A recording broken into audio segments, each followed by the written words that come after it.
How we doing, ladies and gents? Guess what? We're back in town together. We're hanging out in Chicago for this debrief. And today we're going to talk about some learning experiences that we had from our previous contract and what's next in store for us. Yeah, Sandy was definitely it was a fun time. It was a fun time even though we floated a lot. The city was great. Probably the biggest takeaway that we probably took together for our learning lesson was probably dealing with floating. You have to just kind of get over it. That's probably the major thing. And the most important thing when you're struggling with getting floated is communication. Ask for help, be more open, because you're not coming to the same unit. So you have to just familiarize yourself and open up quicker than you would work in a regular unit, because sometimes you could delay opening up, asking for help, things like that. Maybe you could be a little bit more timid and shyer for a long period of time when you're just on one unit, because you see the same people over and over again, and you get used to them over the length of time. But when you're floating a lot, sometimes it's just like you might just be there for 3 shifts and you might not be there again. So you want to make those 3 shifts as efficient and as good of an experience as you can make them. So communications are a really big one. Know who the charge nurse is.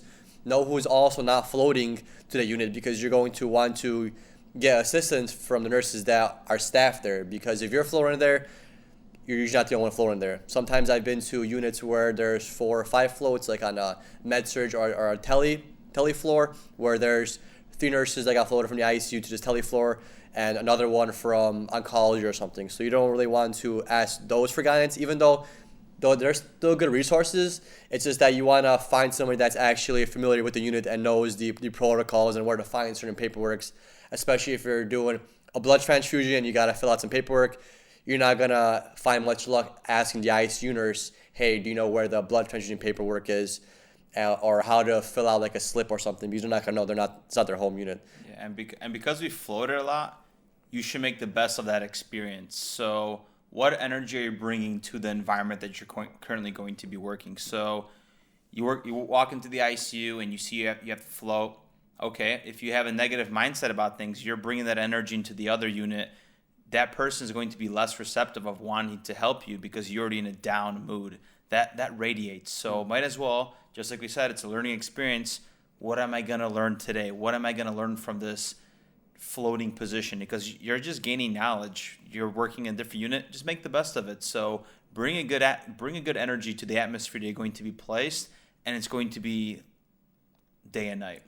And share your knowledge. For example, if you're floating from the ICU to a tele floor, and let's just say a nurse is having a patient that might be bradycardic, a little bit bradycardic, like they're not dying or anything like that, nothing crazy. They're just breathing a little bit slowly. They're sleeping. They're a little hypotensive, and the nurses know what's going on. Well, maybe take a look. Maybe the nurse gave a beta blocker and some morphine, which is going to decrease their blood pressure, heart rate, and respiratory effort, right? And it's not saying that, hey, the patient's uptunded, they're okay. No, it's saying that, hey, the nurse is a little bit worried, but the patient's still 8 times 4 able to do all these things, but their vitals a little bit off. So instead of them needing to call rapid because their patient is borderline hypotensive, borderline bradycardic, and borderline respiratory rates kind of on the lower end, instead of them having to call rapid, just be like, hey, yeah, I noticed that you gave a beta blocker and an opioid. This is going to happen. You could wait it out a little bit. If it doesn't get any worse, then we could kind of let this roll before you escalate anything, because we definitely don't have to really reverse it right now, because the patient's still walking. He's able to tell you his name, date of birth, where he's at, why he's here. He's completely there, except his vitals are just on the lower end. So yeah, you should always offer an opinion if you have a good opinion to give. That's not saying like, hey, you're dumb. Look what you just gave. This is gonna happen. No need to be like that. No need to be rude. Just give them some information that you've known from experience, and have them have a better shift, because then they're more willing to help you out when you come into an issue of maybe during med pass you're behind because you chatted with your patient for too long, and this is med surg and you have 5 patients, and now you're kind of behind. Another thing I want to add on is the team building skills. Be a team player no matter where you go, and it's going to make your shift easier, because the law of again, I can't pronounce that word. But anyways, people are going to reciprocate what you give out. It's just like the law of attraction in a sense. So for the most part, sometimes travel nurses have a bad rep that staff doesn't like them because they're getting paid more, and there's those toxic cultures. For the most part, anywhere we have worked, Texas, San Diego, the different parts of California, we've had a good experience where we showed up to the unit, we have a great work ethic, we put in our effort. People were thankful for us coming. They always say thank you at the end of the shift for coming in, helping out. And throughout the shift, when you help out, or you could even ask the smallest thing. You might be busy. You might have to catch up on charting, but ask them if they need help. It just goes a long way because it shows them that this is not just another travel nurse that's selfish. Or maybe you're a staff nurse, you're new to the unit. That's just showing that you are there for the team. You are there for the whole entire unit.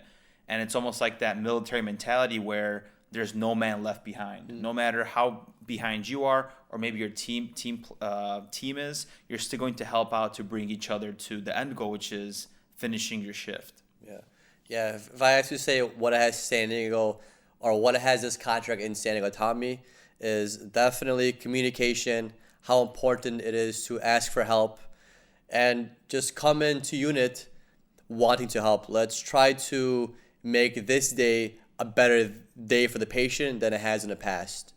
Sometimes we come in there just to do our job, which is okay. You're paid to do your job, but it makes you feel a little bit better when you come in there with the goal of, hey, let's have this patient have a better day today than they had the day prior. And that's kind of what we try to usually do is, I'm here for this patient today.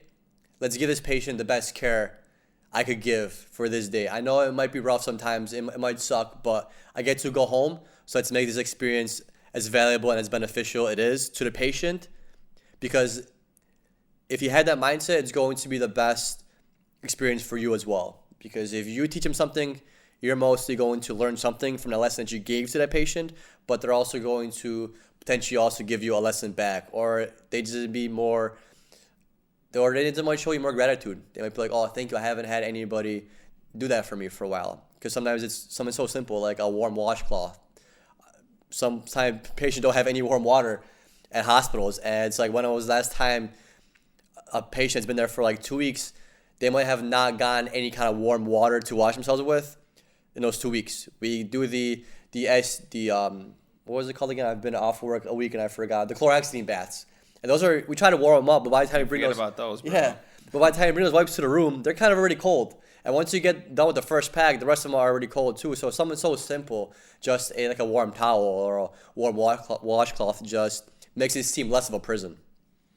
And kind of thinking, if you're past your contract to what I mentioned in the previous debriefing, you can work part-time, or you can pick up a PRN shift like I did.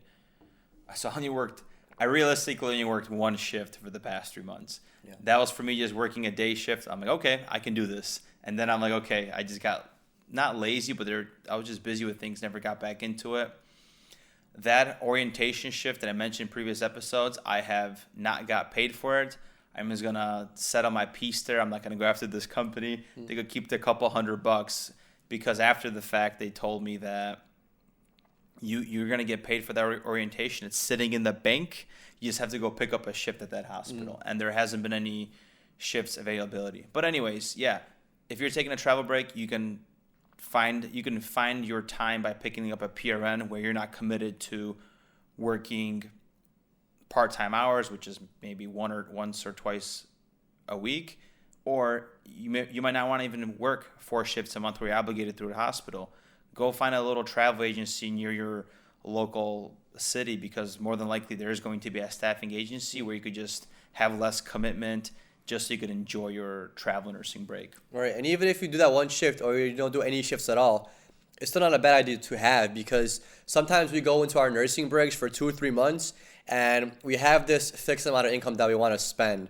But then, for example, your friend says, hey, you want to do this vacation with me for a week in Mexico. Do you want to go? And you're like, damn, I don't know if I really want to go, because I've saved up this money. I was going to lay low for these 3 months, and I'm not sure if you could say afford it or whatever. So this gives you a chance now to pick up a shift, because you had that, and you're going to get paid a good amount because you're picking up a shift in a facility that needs a nurse, and they need a nurse bad. So you're going to get paid a lot more than a typical a staff job that you would go PRN for, right? You can make a decent amount of money. So it's always good to have it in just in a back pocket, just in case maybe something happens and you really don't want to commit to another contract, but this might give you just enough hours and enough money to hold you on to the, the month that you actually want to travel nurse with. It's not bad. And to be honest, if I was a staff nurse right now looking back, instead of picking up an extra shift in your home unit or your hospital, go find a PRN agency, go pick up a shift. There's a difference between me when I was looking at the hourly pay. It matters to me. I would be getting paid $40 per diem at a hospital versus $80 at a staffing agency. What is that? 200% more. Mm-hmm. You're going to be there for 12 hours anyways. Might as well reap the benefits and get paid for your job that you do so great at 200% more. Right. And there's no commitment. Like, you could apply, do your checklist, do your drug screening, medicals, your certifications, your licenses. Once that gets approved, you're not committed to having to work one shift a month. You work at your leisure or your disposal. If you don't want to pick up a shift those 3 months, you don't have to. You're not obligated. You're not signing any kind of contract. You're just telling them, hey, I'm available at this time. If you have anything open, let me know. If you don't, that's fine. I'll pass, right? There's no obligation of you having to work once a month or once in this 3 month time frame. They just want you to have a profile on file, have your medical in check, have your documentation in check, just to make sure you're ready to go in case you want to sign up for a shift. So that's nice. And now some of these agencies are so high tech where they have an app.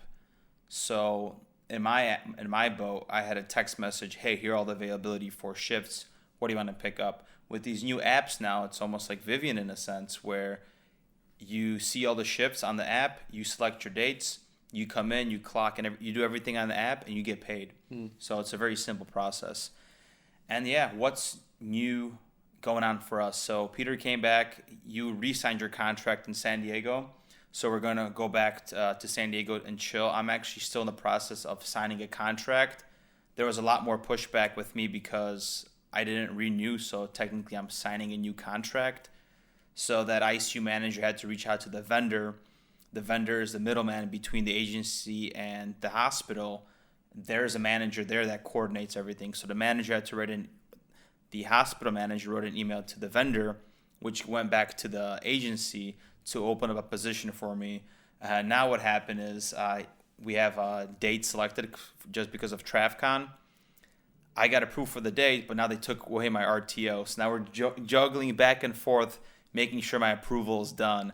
And one thing I hope is I don't have to go through all the modules and all those tests and EKG rhythms that I did prior to signing the same contract. Because this specific hospital system, they're very meticulous with all the continuing education and modules that you have to complete before you start your contract. Yeah, like hopefully you don't have to do the whole orientation process again. But which I actually won't mind because I'll chill there for a week. All right, I was about to say, which actually isn't that bad. Like, it sucks having to wake up early and having to be there for 6 hours, 8 hours, however long they want you to be there for 2 days. And it's mundane, it's exhausting, but would you rather be on a unit? Of course. Let me just go do my job and let me be on my phone versus, I don't want to say phone as if I'm not doing anything, but let me just have my regular routine versus sitting in class and looking at a module of how to use lift equipment and then going to a scavenger hunt, asking every nurse where is the med cart, where's the EKG machine, all that kind of stuff. Yeah. I'm past that. It's not bad though. Like, I would, if I could do if my work in a hospital consisted of 2 days off unit of just learning stuff, doing some paperwork, and 1 day of on unit actual patient care, I would probably choose that. I mean, who wouldn't mind that? You know what I'm saying? Who wouldn't mind that? Yeah, so orientation's not bad. You get basically paid for the whole day. Sometimes you might be able to leave an hour, 2 hours earlier. Maybe you get that scavenger hunt done a little bit quicker and just say, hey, it took me a little bit longer, all that kind of stuff. You know how that works. And then one thing I really wanted this contract around, which I told myself I am done with nights, I am retiring, but yet I'm signing a contract for nights again. We try to find rates in San Diego because we like to take time off, and we're only doing 3 months this year. We're going to go to Thailand, hint, for those that don't know. We're going to have some awesome vlogs there. But anyways, we're going to go to Thailand for 3 months. So we need to make the most out of the 3 months. So the weekly rates matter. If there's contracts that are paying you $400 or $500 less a week, that might add to 4 or 5K a month or in the 3 months. So we need to maximize that. And the contract that paid the most is the job that Peter's currently at. So why not just sacrifice the 3 months of working night shift again to reap the benefits and enjoy your vacation because you brought in more income? Yeah, we could have went to like the Bay Area or Northern California and done days and probably made the same amount as we do here on nights, but we didn't want to sacrifice everything. We have a few friends already in San Diego. We have already a place picked out. Like, we like to enjoy the places that we travel to, and without a doubt, we could say that we've enjoyed San Diego a lot more than we've, for example, enjoyed Oakland, the area. The full experience, right? Yeah. So that was kind of our selling point. Is if we stay in San Diego, we're gonna need to find a highest paying contract in San Diego, and we did, but we had to make the sacrifice of working nights instead of days. But the sacrifice that we didn't make is to our leisure, which would be going to the Bay Area, somewhere in Northern California, where we would be working days, but then everything else would kind of be less enjoyable because you can't do too much surfing in the Bay Area. The weather's not always the best in the Bay Area. And, we're not Bay Area people. We're San Diego people. Yeah, let the hair flow, bro. We got Tijuana half an hour away. If you want to party and get reckless and find some danger, we got it. You can't find any danger in the Bay Area. Where are you going to go, Canada? Just find needles, bro. You might get HIV. Exactly, be careful out there. Right now, if I'm looking at it, I'd rather take a bullet in Tijuana than a needle in San Francisco. Yeah, to that right now. It's fair enough. And to be honest, when it comes to nights, days is just busy. Let's call it what it is. There's that difference. So even though we're going to be fighting our biological circadian rhythm and being tired, at least in those 12 hours, we might have some downtime if we're not floating too much, where we can work on other things or catch up on personal life. So then when we are off, we're a lot more organized and structured. We could enjoy our free time versus days. You just get out and you never had time to take care of any personal items, or we couldn't work on the podcast, or sometimes you review like episode timestamps for the podcast on your night shift when you have downtime or whatever it is. So nights do have, there's perks. There's definitely perks. Yeah. And I haven't nailed it down. I've been doing basically nights for the last year because we started travel nursing last September as well, or October technically. Yeah. So I've been doing nights ever since October of last year. So I haven't nailed it down. If you get that 3 in a row, it's great. If you can't, it's kind of rough. But the last night that you work, it's always beneficial to just stay up all day the day you get off. That's what we're going to maybe try to implement. You could try it. It's hard at first, but give like 2 or 3 weeks of just feeling like crap for those 2 or 3 weeks, and then your body just gets used to it. And then overall, the next 2.5 months are pretty solid. Yeah. And then at that, I'm ready for it. Yeah, guys. So thank you for tuning in on these debriefings. And they are out on the podcast now, so hope you guys are enjoying them. It's an extra episode for you guys to listen to, not only on the Fridays, but we'll be releasing them every week pretty consistently, hopefully, as we're doing our travel nursing. So right now we're just sharing our experience of what we learned, what's the next steps, and the following debriefings as we're going to be in San Diego, as we're going to be working our shift. We'll go more into a case study of approach, right? And just talking about our patients and what we're learning. So hope you guys enjoy those for what's to come. yeah, thank you so much, guys. Bye-bye.